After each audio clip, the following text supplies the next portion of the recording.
With the by-elections just concluded, one would not be labeled alarmist for getting concerned about the political future of the country, considering general elections are just around the corner. Interior Minister Fred Matiangi has hit out hard at the politicians behaving badly. And Anita Nkonge reports on what happened on the 5th of March and why, as a nation, we need to be worried. Assaulting a presiding electoral officer.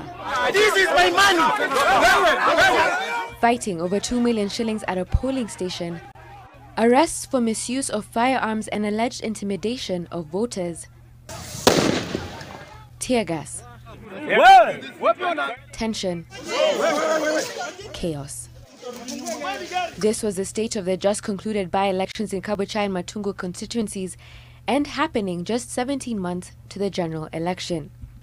In a statement, the Inspector General of Police warns political leaders behaving badly that stern action would be taken against them. Police commanders in areas that held by-elections are instructed to arraign 4 leaders for misusing their firearms. Nandi Senator Samson Cheragai, MPs Didmas Barasa, Wilson Kogo and Nelson Koech were also stripped of their firearms licenses, and while in custody, seemed to have shown no remorse.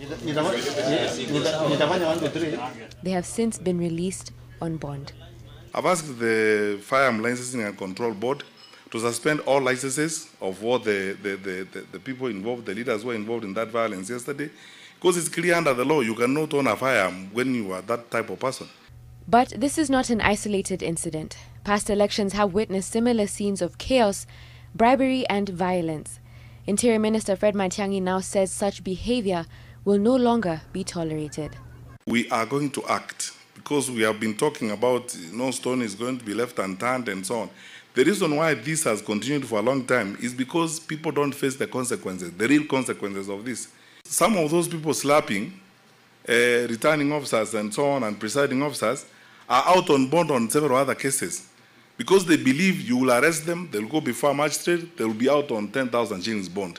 We are going to adopt a different method of doing this, which is we will now go to court ourselves. And the Honorable Attorney General has advised me, as government, we can actually go to court, invoke Chapter 6, and ask that some people be declared unfit to hold public office.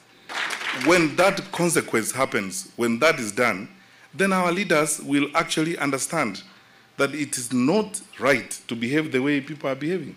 Speaking of consequences, if this is anything to go by, Rashid Echesa has today been arrested for assaulting an IBC official on Thursday. Anita Nkonge, NTV.